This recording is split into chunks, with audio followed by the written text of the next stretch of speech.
Hello and welcome everyone. I'm Greg. And I'm John. Hi guys. And this is Oz by Drone. We're flying by the seat of our pants today. Literally. Literally.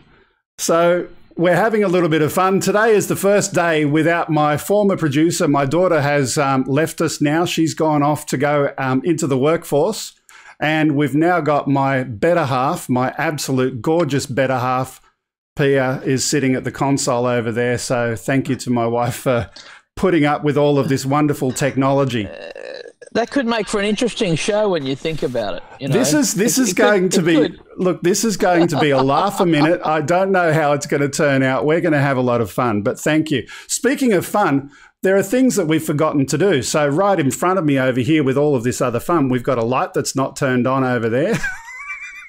That's a subtle hint. I can still see you though.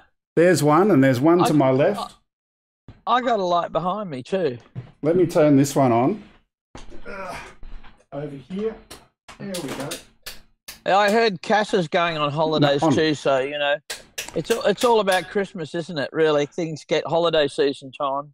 Yeah, look, this is the first day with a new kind of format of how we're doing this stuff, so please bear with us and understand that it's a all new fun. Day, isn't it? It's our first Saturday. It's our first Saturday. We've moved to a different day of the week. Absolutely. So thank you for all of our regulars that have moved to a different day. Good to see you all here.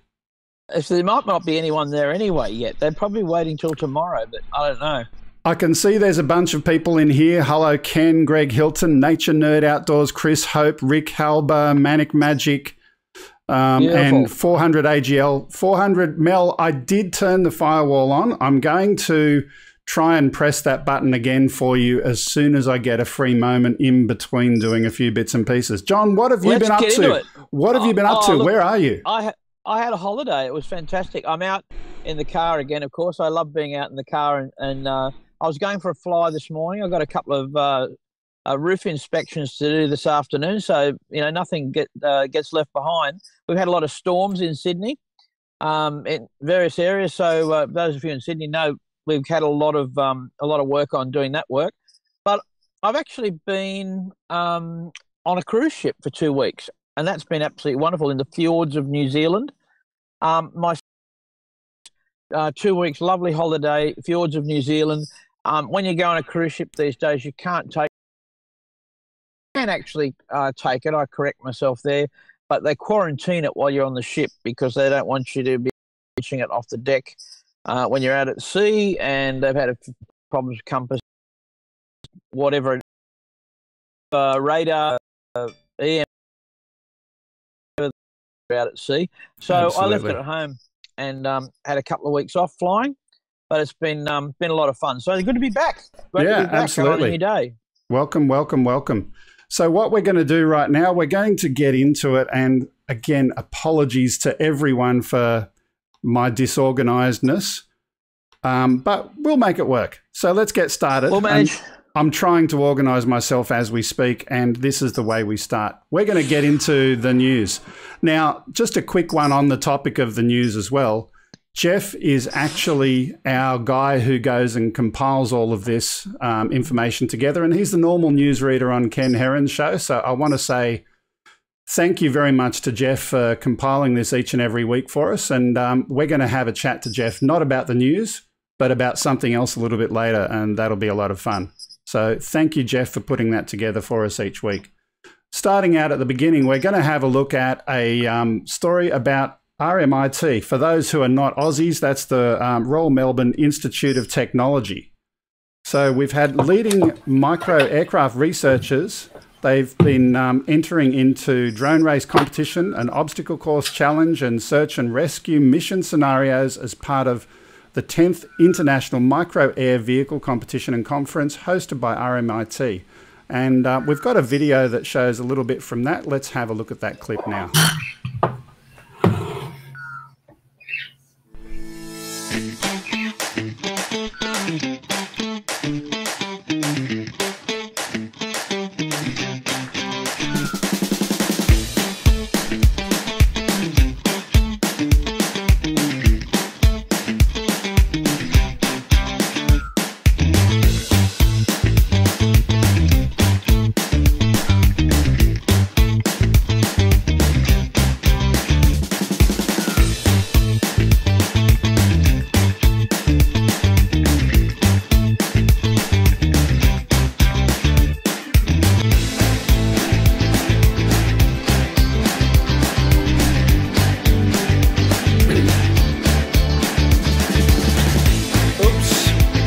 Well, we've just had a bit of fun. Can you go back to the video shot? Let me... There we go. Sorry about that, folks. Look at that thing. An ornithopter. Okay, I was trying to help get our guest into some of the settings for the first time while that video was playing. The Australian Army come down to IMAV and basically showcase the Black Hornet drone, which is the smallest drone that the Army operates, and they actually competed with that's the Army's personal UAV. Well, that's a beauty. The Black Hornet. It was quite a unique, very nice aircraft. That one to see the Black Hornet. Expensive. Okay. Well done. Great to see some great machines there. Yeah. And those conferences really bring forward some fantastic innovation and get minds together that are working on similar types of things. I noticed a tail sitter there as well. My thinking is that tail sitters are going where we have a fixed wing aircraft that where the aircraft takes off vertically, if you like, with the props pointing vertically, takes off like this and is able to descend again, sitting on the tail, of course, or wings like that, perhaps. Sitting on the tail is really one of the most efficient forms of a vertical takeoff fixed wing aircraft. It really is, because you're using all of the thrust available in the vertical mode, all of the thrust available in the horizontal mode, and we're seeing mostly software development in that area. There's some very clever people working on tail sitter software at the moment, but you're going to see a lot more of those. The current one that's out in Australia at the moment that Aviassist are teaching folks on is called the Wingtra, Wingtra. An unbelievable aircraft, about $40,000 US, I believe, and they're a great machine. Okay, looks really nice. So that was a cool story, and I did love the flappy drones. We've seen them before. We've done a story on them before, but they look absolutely awesome. Speaking of awesome, we've got another interesting one right now. This one I'm titling as ORAGAM, a foldable drone. This one is a drone, if you can imagine, in an emergency situation. Let's say you've got a collapsed building. Dare we say it, if there was ever another 9/11, we don't want it to happen. But if you've got to get into tight spaces and you want a drone to go and do some search and rescue, just imagine being able to reconfigure the drone shape and size mid-flight. That's what this is all about. Let's have a look.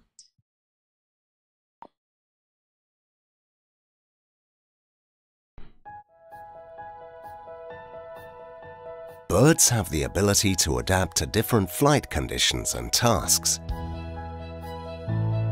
Inspired by nature, we present the foldable drone, a morphing quadrotor that can change its shape and size. The foldable drone can tailor its shape to different tasks.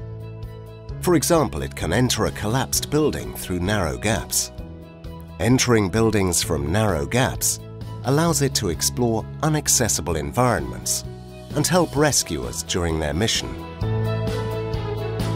It can assume different morphologies depending on the task. Look at that. Now we're seeing some real advantages. Look at that. Just as it goes through that hole, that is absolutely amazing.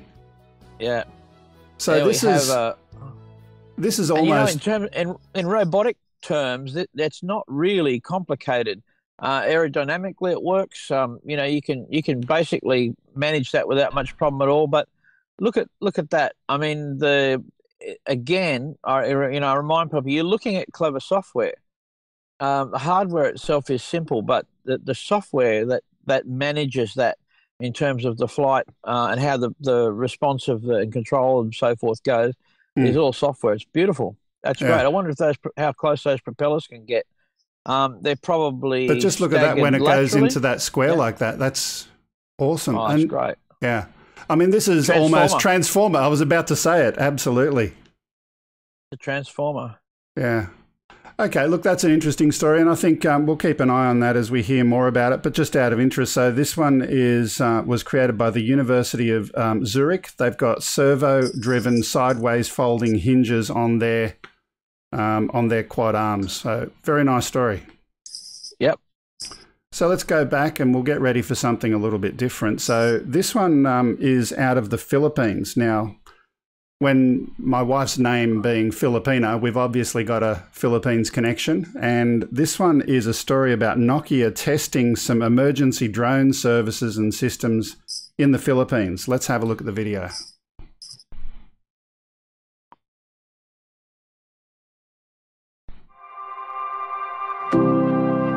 This is the passenger flight one. Oops, wrong video. That's my mistake. You should play it anyway, because this is a great one. I've got it here actually.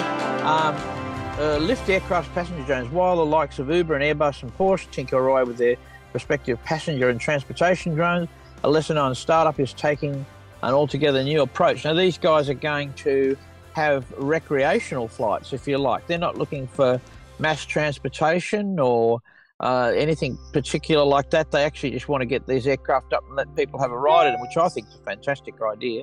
It'll push the technology and the confidence that people have, and I believe that they're going to do a short simulator session to get comfortable with the aircraft and then basically have a little fly. What an exciting thing that is. Lift passenger flights, very, very exciting. Yeah, my apologies. It was my fault. I got out of order there, and indeed it is the Lift story, and it's a really, really cool aircraft. But the bit that I love about it is the fact that they're moving to give passenger flights. But the way that they're doing that is ultralight category. So you can have fun and go fly without needing a license. But of course, they will still have some training and some simulations before you get into the air. So really cool. Yep, great idea. And so the ultralight category, really led by the Americans, of course, first that had these experimental categories originally for light aircraft, and opened up the huge home build market where people could build aircraft in their garage. They could fly them. There were, certain restrictions, but eventually when Australia and the rest of the world caught up with them, opened up to all the opportunities for people to build aircraft and have them, because it was incredibly regulated without that lightweight category. So based on weight, and of course, I think these days their two-passenger vehicle is a limit, and there's still certainly a experimental category, if you like, in terms of insurance and risk. And so that you can't have them as a public transport. But of course, for private flying, a great idea, and it will help the technology advance. Yeah, absolutely. So now we're going to get back to the story that I was trying to introduce before, and this time we'll play the right one with the right title.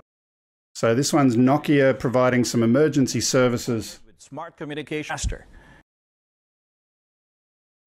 So yeah, really cool idea there. Basically, if you can imagine a portable data center in a rack, Nokia is able to go and send that data center out together with the drone, together with a bunch of other technology, and use that in emergency situations. So especially in the Philippines, where they have, they're particularly disaster prone with a lot of challenging weather climates and weather events and typhoons and whatnot. It's a really useful technology and tool to help them. Yep. I know that they, after their typhoons, we saw previous footage where, they needed to get comms in and do some reconnaissance after that last typhoon. So really helpful technology and good use of drones as well. Yep. There's been a recent tender opened up in Vanuatu for delivering medical supplies into a couple of the islands, and they put a 3-island challenge up. I know Aviassist went over to be part of that one, and quite a number of Australian companies went up for the challenge. It really required a vertical fixed-wing aircraft to make those distances. But what might be is interesting, and this is going to change the emergency services and open up a lot more potential, is that in the recent 3DR conference, where the software engineers and hardware developers that work on the Pixhawk have moved into a new era and generation of Pixhawk. So now we're going to have the coloured cube, various different cubes with different processors, a lot more capability in the Pixhawk 2, which has been a very successful autopilot. And along with that, the HERE company has developed a new out-of-the-box video transmission system that plugs straight into that autopilot. Now, it might sound like, yeah, so what? You know, we've had this sort of stuff you can plug into your Pixhawk before, but we're really looking at a lift in that technology now from these the 3DR company and the developers of the Pixhawk, because we're talking about 20 kilometres of range with a high-resolution video over a link. The Here Link system is absolutely amazing in terms of its capability, sending telemetry and control over those distances. And we're going to have much higher process. Plus, in the Pixhawk too, you've got triple IMUs. They're temperature controlled. They're stabilised on the board. And so, whereas we've got lots and lots of fans of DJI aircraft, and we all have our DJI aircraft and love them, they are now about to jump. You know, apart from their enterprise aircraft, but their Phantoms and Mavics are going to be still very, very capable, but they're going to get left behind when it comes to emergency services operations and long-range surveillance, and just where their legs aren't going to stretch that far at all, and they're not going to be able to carry those sort of cameras and equipment that are going to require. So keep your eye on the Pixhawk Cube. It's not called the 2.1 anymore. They've just renamed it, and they're various colours, but there's a few videos out on that conference and what was released and some of the latest tech. There's a great store in Australia that delivers the tech, but if you're thinking about a build, and you want to build something very special, now's the time. It's absolutely off-the-shelf, amazing equipment. So I just thought I'd throw that in, a bit of news as well, that is going to make a difference in the search and rescue market. Yeah. You mentioned at the beginning of that little chunk there about delivery. Our next story is indeed about delivery. This is Drone Canada. Now, it's interesting that we're looking at BV loss for Canada. Let's just play that video in the background. There we go. So this video is actually an older clip, but it's got the aircraft that this story relates to. So I just thought I'd play that in the background. So Drone Canada, they've got a contract for $2.5 million deal to use drone technology to deliver small packages and mail to remote communities in Ontario's far north. This deal was with the Moose Cree. Strange place names in Canada, only in Canada that you deliver to mooses. But anyway, Moose Cree, they're going to deliver letters, general parcels, medical supplies, and other necessities via the Sparrow model drone. I noticed in the video, in this particular clip as well, they also had a fixed-wing aircraft that was doing some other delivery, but really cool. I also thought it was cool looking at the launch site that they've kind of got this cage takeoff area where if you like, you've got an interlocking system from that. So kind of industrializing and building a workflow around the whole drone technology system. Really, really cool idea, but good for Canada, who started so far way back with their rules. Yeah, sure. Well, of course, you know, in Canberra, those of you in Canberra are right now thinking, yeah, we've just clocked over 10,000 deliveries in the southern suburbs of Canberra. Here in Australia, we've had a trial going now for some time where there is a corridor of small packages delivery in Canberra. So the aircraft is a little bit simpler than that one from what I imagine, and this is certainly a larger scale operation. But, you know, when you see the numbers on what they call the last mile and these remote area deliveries, the cost you know, of actually having it hand delivered is so much more expensive than using a quad. Yeah, great absolutely. idea. Look at that cage. Yeah, that's what I was talking about. Really cool idea. Yeah, of course, and you know, enough safety around that. Obviously planned where it's going to fly, flying over parks and remote areas, no problem. Yeah, for those particular early tests, I noticed that they were flying over water, which is fine. They were going to a place probably across a river in a remote community over there, but I'm sure that will expand over time. Next on the agenda, we've got a couple more quick stories to have a look at. This one I've titled ET Phone Drone. Oh, wow. Well, ET Home Drone even. Let's have a look at the video for this.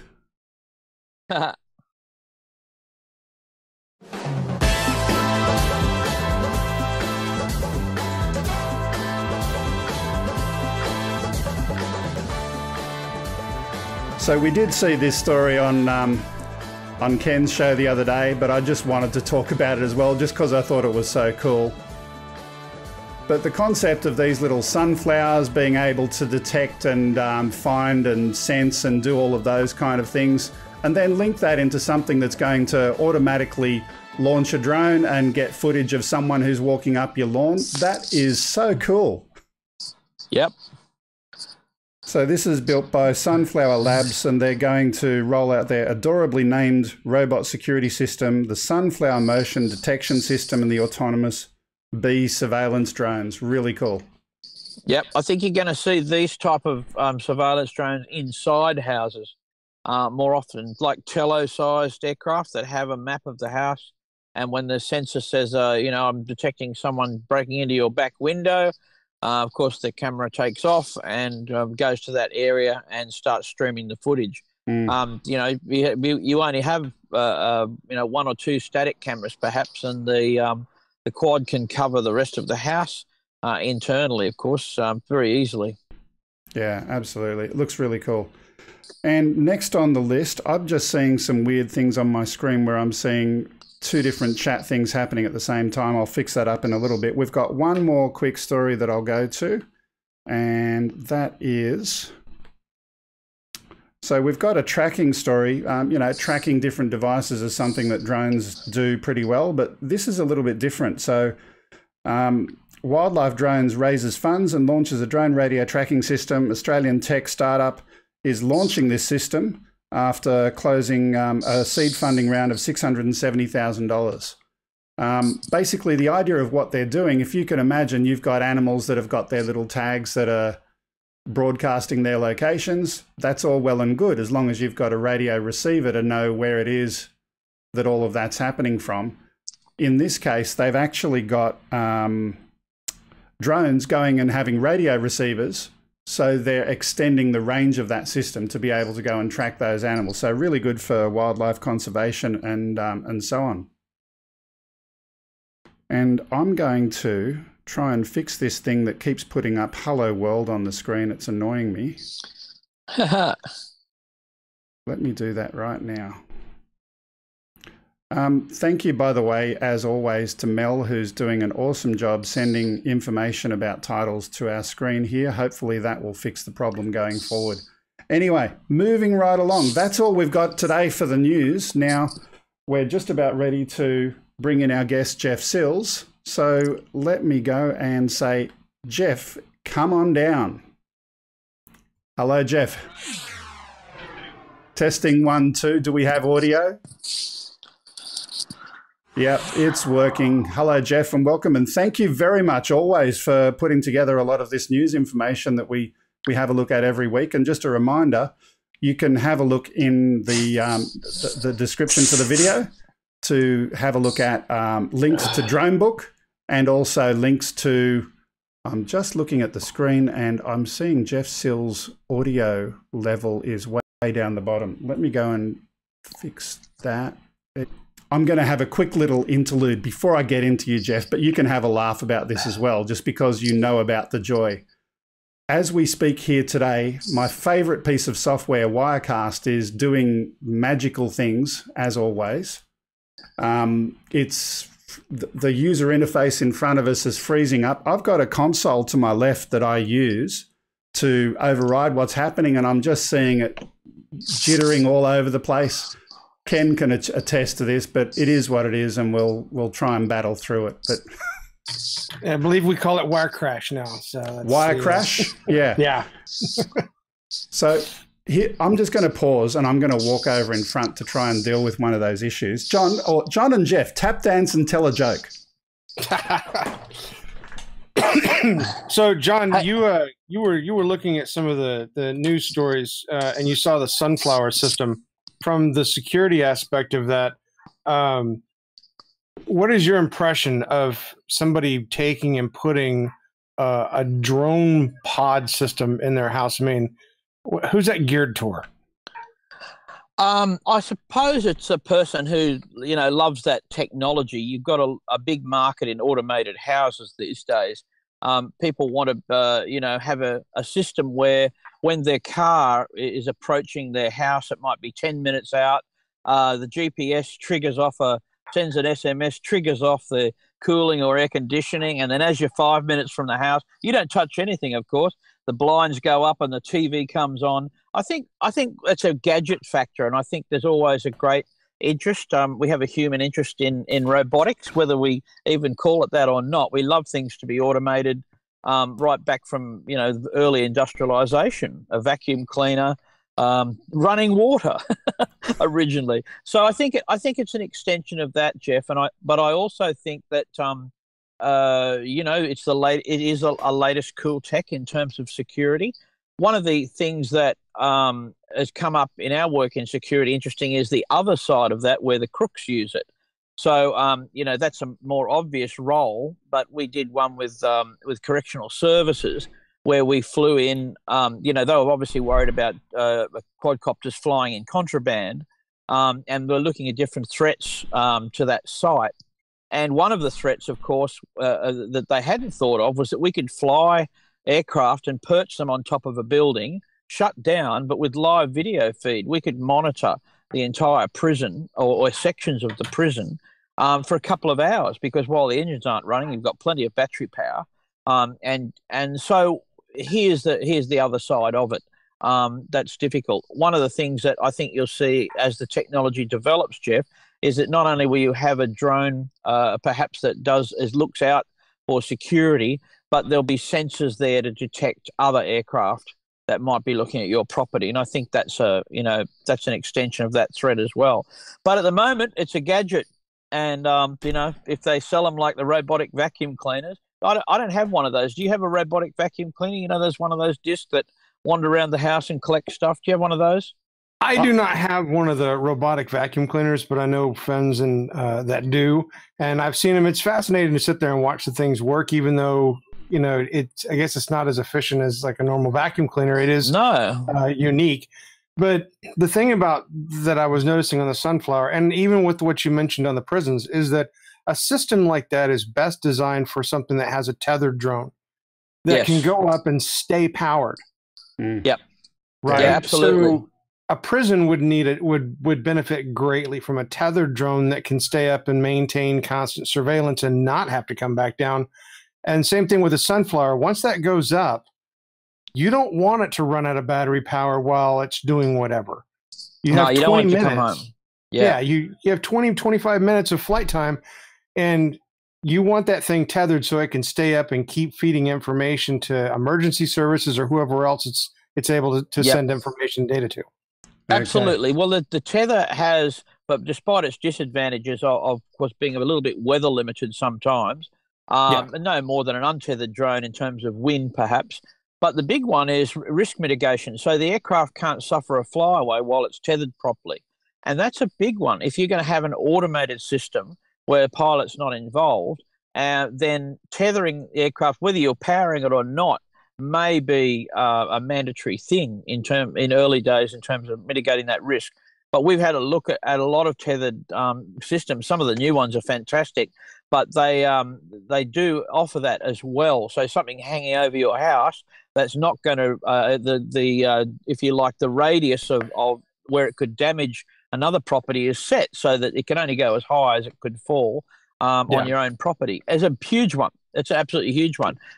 We're hoping that they change the regulations on the tether thing, Jeff, so that a tethered object isn't an aircraft as such, and that would be huge. At the moment, we don't have that flexibility, but boy, if they actually went that way, we'd see a lot of use of exactly what you're talking about. Yeah. Okay. Anyway, let's get back to what we were doing. Sorry for the distraction, and I got to go and fix up the audio in the meantime. So, Jeff, you have been doing some fun stuff with a drone known as the Roland's drone. Now, what I'm going to do, I'm just going to put up a video in the background and we'll chat over the top of it. And just so people can understand, what is the Roland's drone? Yes. So let's get the video up. Today's the Tuesday before Christmas. I'm really anxious to get home because so, I got an Chris email alert. got My the Mavic Roland's was delivered drone today. back in 2016. And this was the tribute video that we put together for him to showcase this drone. So Chris, for those who may not watch his channel, Chris is another YouTuber and he does crazy things with his drones. He goes and lands them with ping pong balls on water and goes and throws them off the back of a truck or whatever it is that he's going to do, trying to find out what the lifting power of his Mavic is, and tried it with 1 pound first and then with 2 pounds and all sorts of other experiments. And it's really, really good watching to have a look at it. Yeah, Chris does a lot of different stuff on his channel, not necessarily just drones. He got the Mavic and started having a lot of fun with it and was very creative with things that he did. But the interesting thing was that he did stuff with this drone that nobody else had ever done or tried, and a couple of things that nobody's ever done since. And I enjoyed, I guess, the idea that like Ken's drone, it has its place in sort of the history of what we've done, not only with YouTube, but with drones, because it's done some pretty amazing things, like the tug of war, for instance. Never thought I would ever see that, but it was fantastic to see. And I was really surprised by the results, you know? And Phantom, of course, he was one of the Phantom first versus Mavic, the Phantom one. But and this he was one, one of the this first one, to power it off. Yeah. Here we go. Yeah, one of the first ones to power it off and recover. Power it on. That was was classic. And that's this drone. You know, that this drone is the one that performed that task. So, and what was its final fate? Just share that story. Okay, so the video has since been removed. So there's no way to see it anymore, but essentially the idea is that he was going to prime the engines in a convertible, a car going about 70 miles an hour. And he was going to prime the engines and see how the drone reacted in the draft coming from the top of the car. What he, I guess, forgot to understand was that when you prime the drone, the first thing it does is it sets its return to home, which then immediately that drops back to you at 70 miles an hour in the opposite direction. And at that point, the drone fired up and tried to go back home. Sorry, someone was trying to call me. I've just turned my phone off. Okay. Continue. And he had gloves on. It slipped out of his hand, flipped over in the airstream of the car, and had a really hard impact to the ground. And then what's not in the video, which he told me later on, was that there was a car following along about a mile back that didn't see the drone and that ran over it. Okay, so this is a drone that's been thrown off the back of a car, landed hard on the ground, and then you've got the patient being run over before the ambulance got to take it away. Yes. Okay. So when I received the drone, the body was pretty much crushed. I mean, it had taken an immense amount of damage. There was no gimbal. The front section here, where all of the cooling fan, a lot of the electronics and stuff like that, was all just torn to shreds. And so we meticulously, I guess, peeled off all of the pieces that were broken and bad. We went to the distributors. We found the parts that we needed, and then started reassembling the drone. So this is the new body, and if I can get this cover off, you've got the fan assembly that's been mounted in there. We had to buy a brand new power board. We had to buy a brand new compass. We had everything here had to be completely resoldered from scratch. And, you know, there were little things that you didn't know about, that DJI didn't like advertise, certain screws that you needed, or little components that were there that we had to kind of go after the fact and hunt and find. Yeah. And I'm just playing in the background here some of your recent footage where you're looking at some repair work that you did. What did you find here with this particular bit?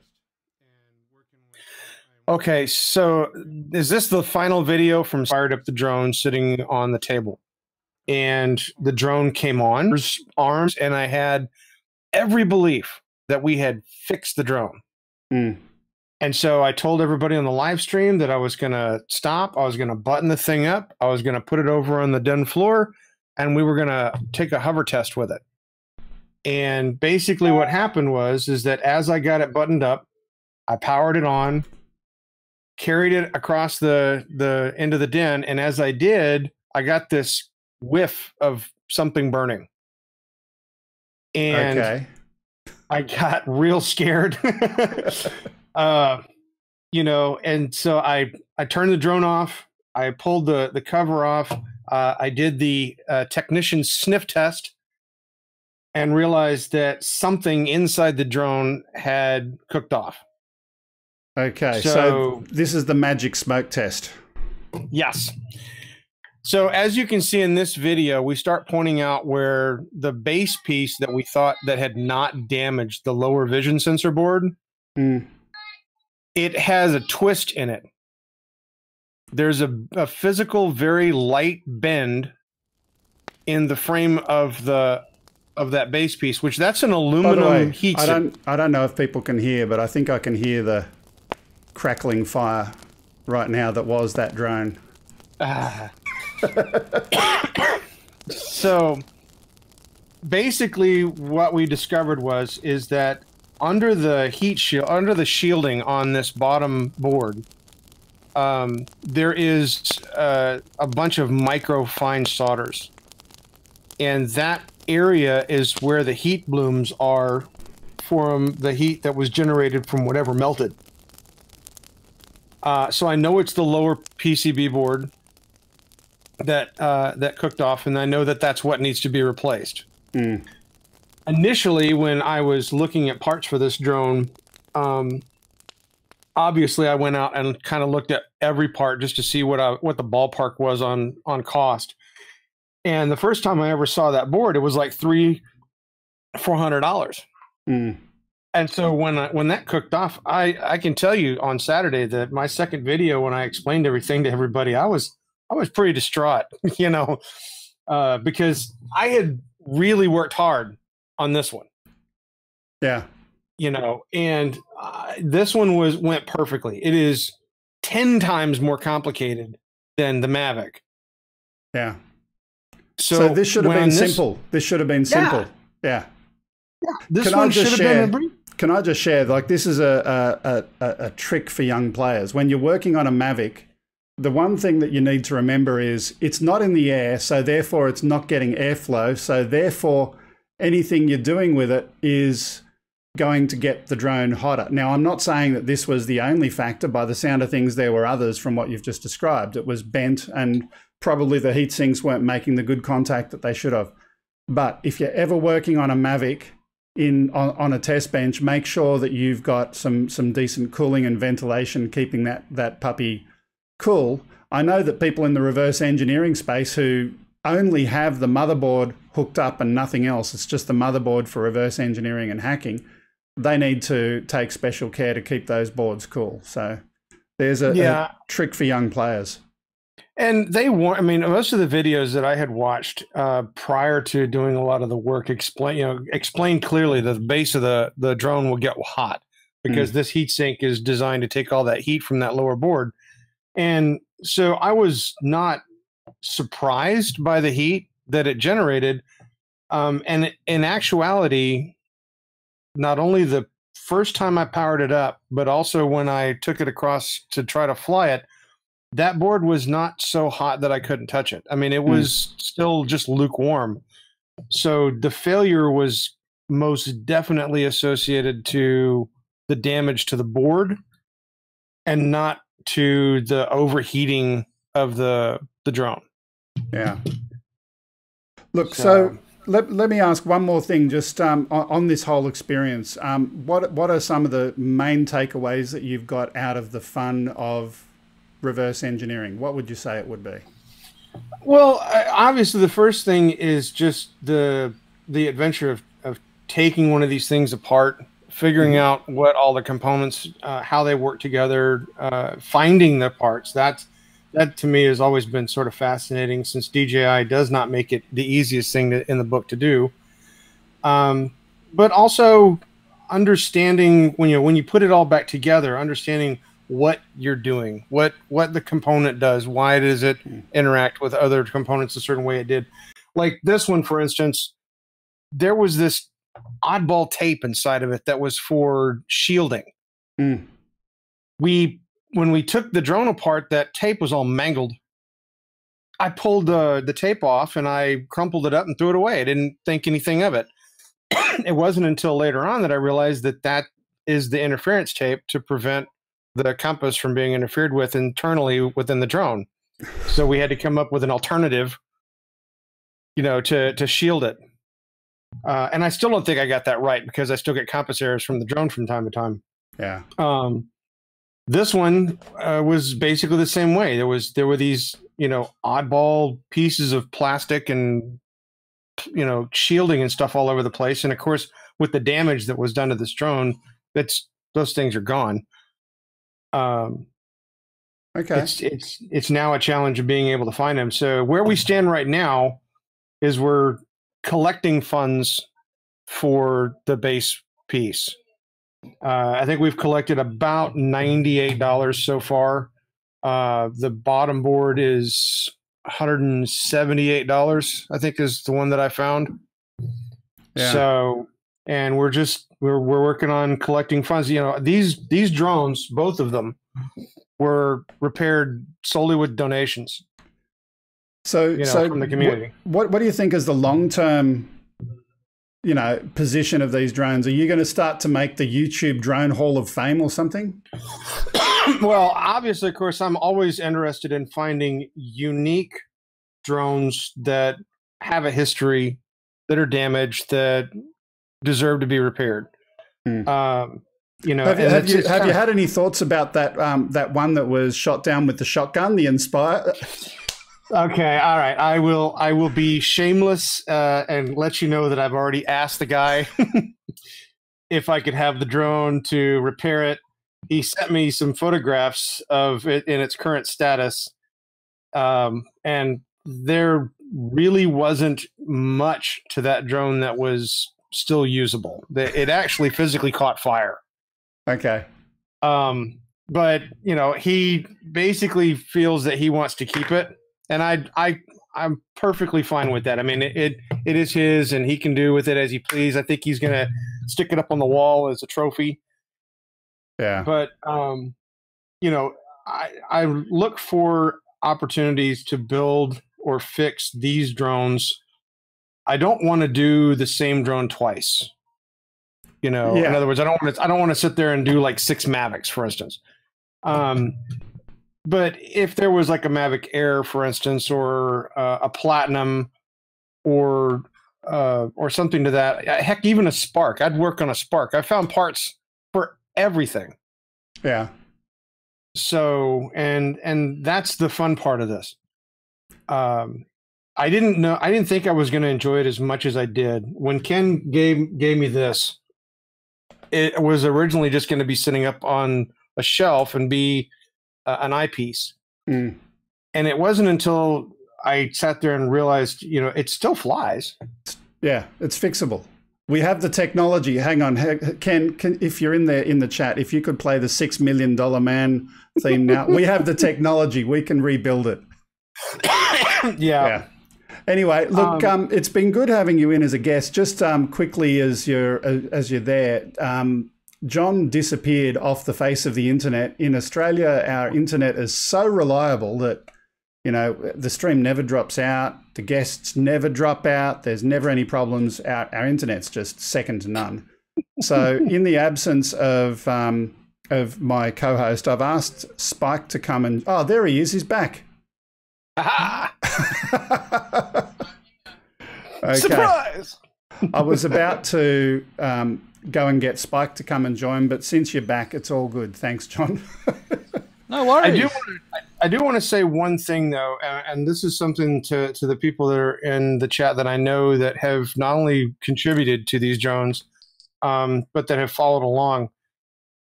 I can't thank all you guys enough for helping out with these drones. I can't thank you enough for the parts and the extra components and the batteries and everything necessary to make these things function. They will fly as long as I can possibly keep them going. You know, if something even so much as hiccups, I'm going to fix it and they're going to stay in the air. Yeah. So if anyone wants to help Jeff out with some of the costs of keeping these drones in the air, have a look in the description to his channel, JAS Aerial. I'm sure he would appreciate any assistance you can provide. He's got a family to feed, and drones is not his primary life, but certainly if you got anything there, that would be good. Now, John, I'm going to put you on the spot just now because I didn't actually do my homework, and my homework is on layer C3. We're going to do something now quickly, and... Oh, no. Ladies and gentlemen, boys and girls, it's time to play. Okay. Okay, I got one for you. Okay, I'm ready. Okay, Jeff. The term bonza. Does the word bonza mean a big fire, as in a bonfire? Great. A, B, or C? I'm going to go with A. Okay, the bushfire, the big fire, bonza. Well, you know, if you're trying to light a fire and you do get a big one, you could say bonza, but you'd be meaning great fire. That's fantastic. Okay. Where did I get the bonanza reference from? I love the bonanza reference. I love them. You know, bonza, like but I don't know what I was thinking. I really was put on the spot there, but very much appreciate. Again, the news Jeff does religiously every week. And if you go to Dronebook, you can see the stories there. There's also the RetroRoms wiki site where the news is stored. If you want to contribute to the news in any way, shape or form, if you go to Dronebook and you click into links, you can add a new link there yourself and it'll come to my attention and Jeff's attention, and we can potentially pick it up and add it into the news for this and also for Ken's show. So feel free to go and chuck some stuff in there. Anyway, Jeff, thank you again, my friend. Yeah, and also out to you guys, never be afraid of trying to do this. I'm telling you, it's something that is worth the effort. So never say never. Okay, thanks, Jeff. We'll certainly have people coming back here and showing their repair efforts, but I'll see you next time on Ken's show. Take care, sir. See you. Bye-bye. So, John, welcome back now. We'll move on. We've only got a couple more things we're going to do. First of all, competitions. Just a reminder that the competition that we've got running at the moment is... Christmas hamper. Yeah, well, I'm calling it the Christmas hamper. So it's a hamper of a couple of drone bits and pieces that we're going to give away. The first one is this stalk box. And on our day when we're going out to do the Christmas Terry Hills fly thing, I'm going to bring this with us and we'll make sure we do a video on the day. So this is being given away. It's something that sits underneath a Phantom series drone. If you're interested in that, all you have to do today is, after this show is over, go to this video and put a comment in this video that refers to two of the YouTubers that are in today's show. So that could be the FPV Corner that's coming up. It could be the Oz videos. It could be viewer videos, anything. A comment about two of those. That's all you need to do to enter. We're also giving away a second prize, and the second prize is a HDMI cloner kit box, something that records HDMI video. It can be from your drone, records that directly onto a USB stick. So really cool to give those two things away. So all you have to do, comment on today's video. Now, I've gone and done things out of order a little bit, and that's my fault, but let's go and have a look at this week's FPV Corner.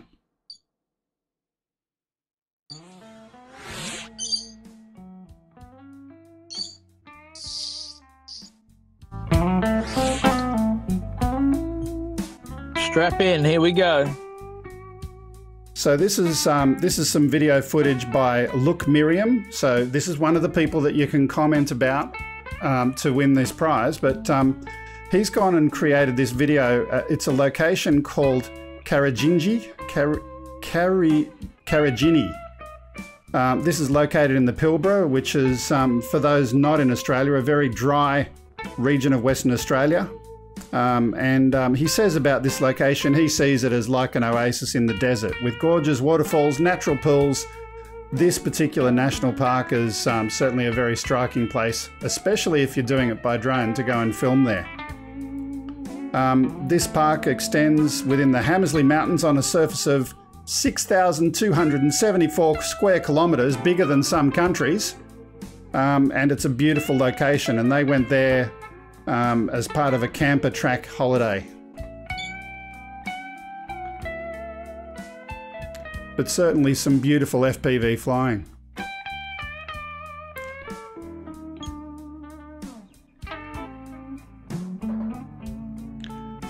And as always, the FPV Corner is put together by Greg Hilton. He goes and has a look at a lot of the footage around.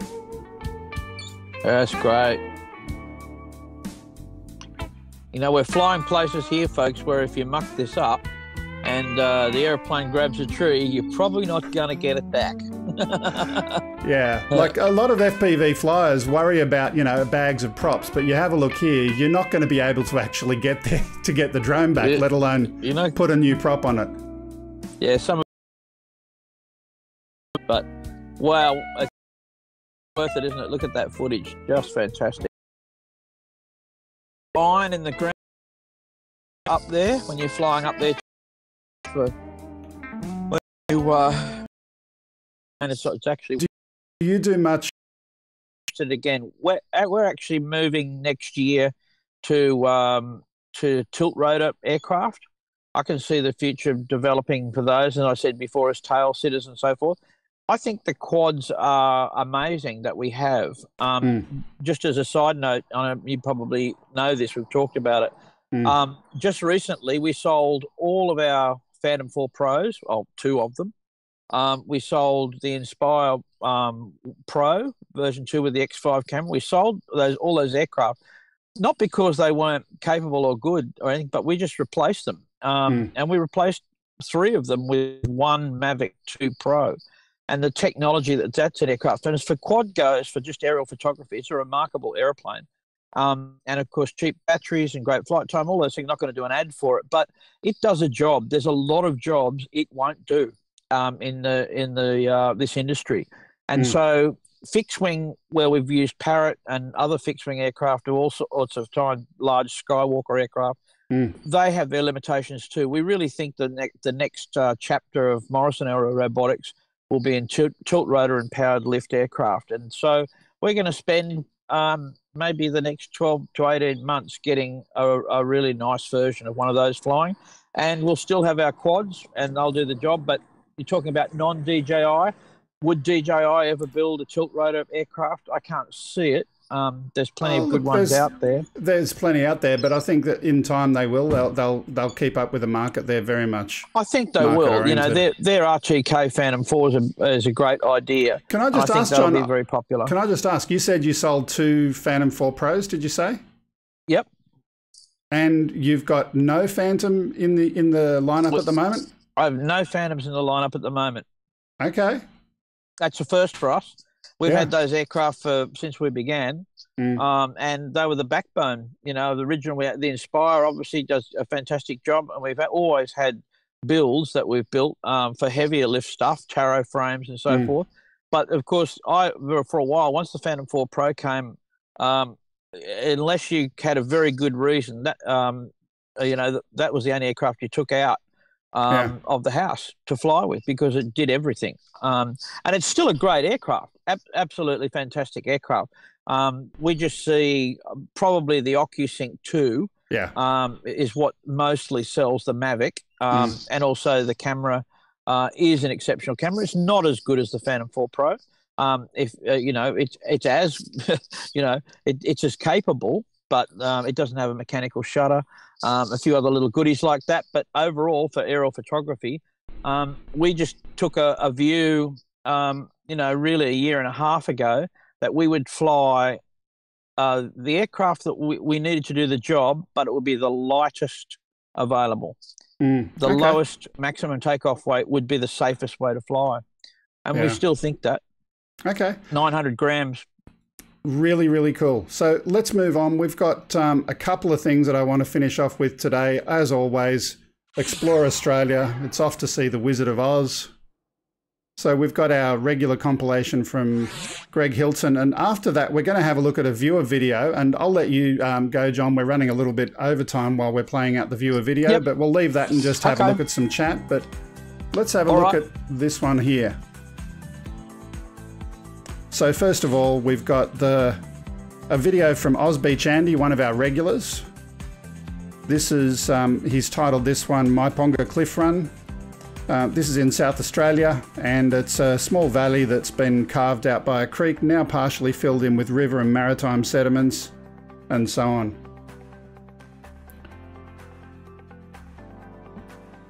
So John's already disappeared a little bit earlier. I was going to have him stay for this bit and disappear on the next bit, but it's all good. He's in the middle of his car today, and we thank John for coming in and being our co-host.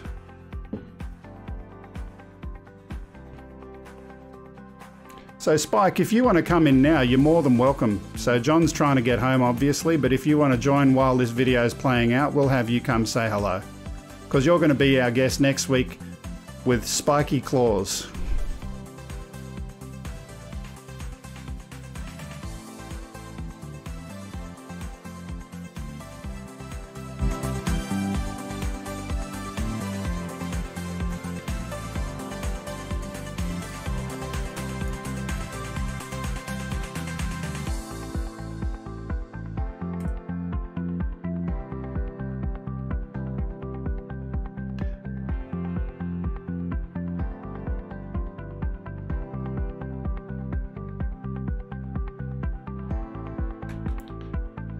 Then just after this, we've got a video from Stephen Pilcher, one of our regulars as well.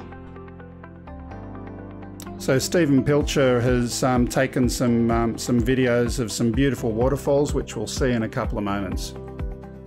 Spike, that link, I'll paste it one more time. There we go. So this one here is from Stephen Pilcher, Ebby Falls, taken in December of this year. This is a location in the Strzelecki Ranges in Gippsland, Victoria. I don't know how to say that very well, but let's try again. Strzelecki Ranges. So there's 4 drops. This clip is mostly looking at the first drop. The track is very overgrown. But there's lots of markers to show the way. He plans to do another trip and film the rest of the falls in the near future, but it's a beautiful, beautiful area. Please do go to Steve Pilcher's channel to have a look at that. As always, the links for all of our Explore Australia videos are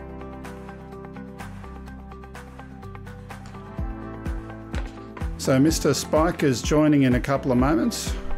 We'll have him come in and tell us what he's been up to.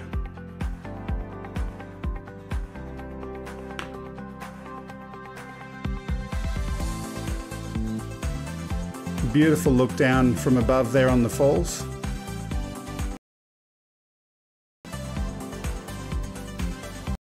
And Strzelecki, thank you, Peter. Says he's kicked the quality down to 480. That shouldn't help, but you know, it can't hurt.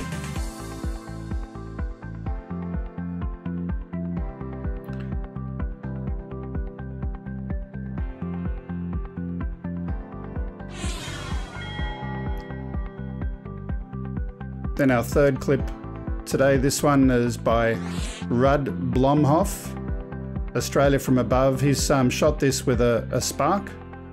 This is captured in Perth, Cairns, Melbourne, Sydney, Gold Coast, Western Australia, Victoria, Queensland, and many more smaller towns and rural areas of Australia during 2018. Some beautiful colour.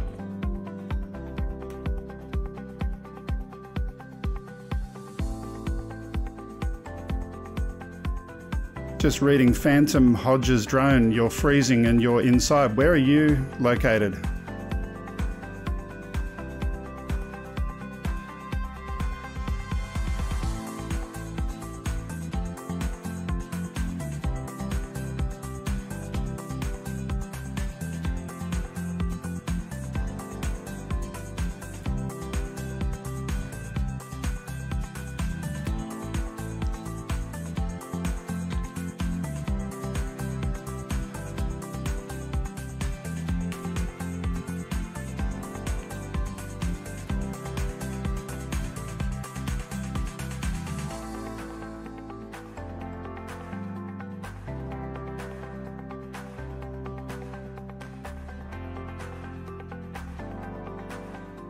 Some beautiful marine life there.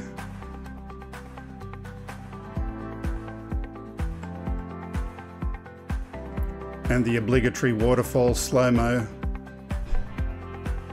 Some nice blurred photography there as we fade out. Then we're having a look at Roads and Beyond Australia. This is from Christian Frumalt. This is a journey from Darwin to Margaret River, a road trip with a Land Rover Defender and a few other good cars. He's using a DJI Phantom 4 Pro Plus, as well as some Nikon equipment.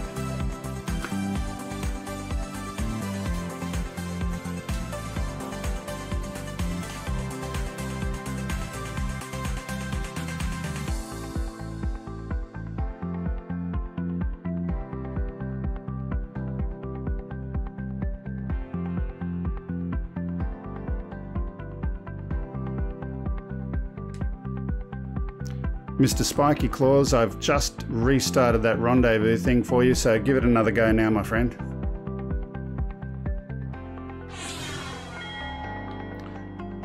And last but not least, we've got our friend Mr. Ferg Taz. He's a regular contributor and always has some great footage from around Tasmania.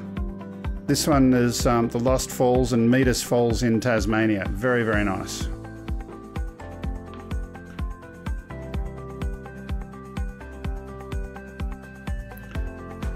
As always, Greg Hilton, who's been in the chat today, he's done some great work putting this all together. If you've got any video footage from around Australia that you'd like to be featured on the show, please do send it in, upload at gregkuhnert.com. I'll put that up on the screen in a short while.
Just want to say thank you to Jeff Sills, Jazz Ariel, who's put a message in the chat. Tell the producer, my wife, that she's doing an amazing job. She's laughing and saying thank you in the background.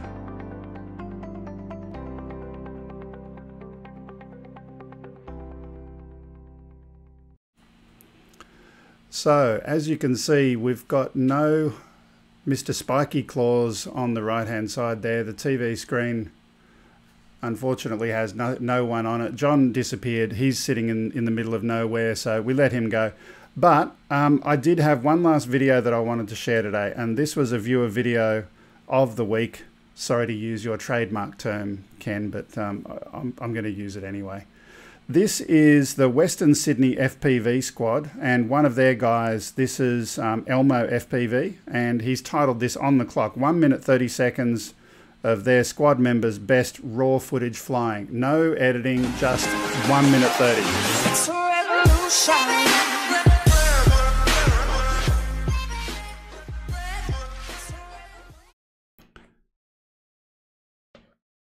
So here's Elmo FPV.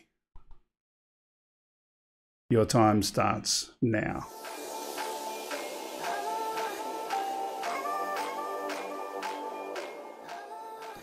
Now I'm just going to leave that sound out there so I make sure I've got no problems from a copyright perspective. I haven't checked out that clip beforehand.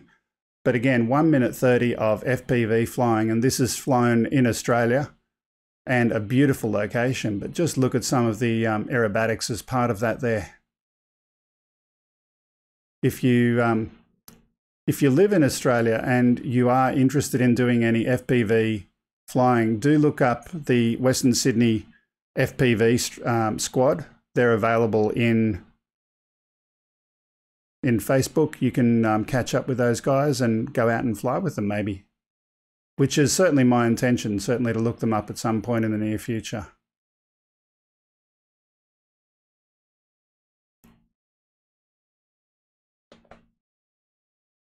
And I've got a message from Ken here, copyright strike. Ken, he took your NOKIA. Anyway, it's all good. Let me add some other music if I've got some over here. There we go.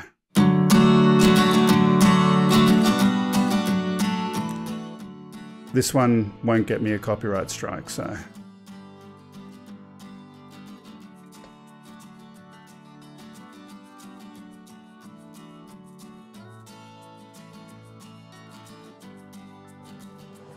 One minute and 30 seconds on the clock.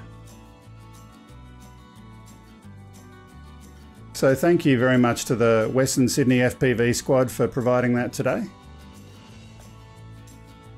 Now that question mark that's over there and the fun that we've had with the production today, apologies, this is our first week with a new person. She's still got her learner's permit sitting over there, but that's okay. She's got the learner's permit in and she's looking really confused right now because she's wondering where this music is coming from. But the music's coming from my laptop over here. I turned it on. Anyway, so let's a couple of quick things. Announcements. Number one, as always, if you want to send something into our show, viewer videos, send it to upload@gregkuhnert.com. Don't send the actual video, send a link. If you'd like to follow us on social media, those are the places where you can do that. And if you want to send anything physical, you can send it to 5/127 Princess Highway, Sylvania, New South Wales 2224, Australia. And certainly the candy club that I know Mr. Heron has got, if anyone wants to send candy, feel free. I'm not going to object to it. And that's all we've got time for today. It's been fun having you. It's been fun trying to do the show with new different things and ways of doing things. Just to share before I go, this whole Wirecast thing crashing. So you may not know it, but behind the scenes, I've got this mixing desk to my left and over there is the computer that my wife is operating. And it's funny watching a fader go down on the mixing desk and it taking a delay of up to 20 or 30 seconds before it changes over there. It's just absolutely insane, but it is what it is. Hopefully these problems will go away at some point in the future and will improve the quality of the production. But that's all for this week. See you next time, and we will have Spiky Claws as our co-host, and we'll also have Driving Drones as our guest next week. That's all for today. See you next time. Bye for now.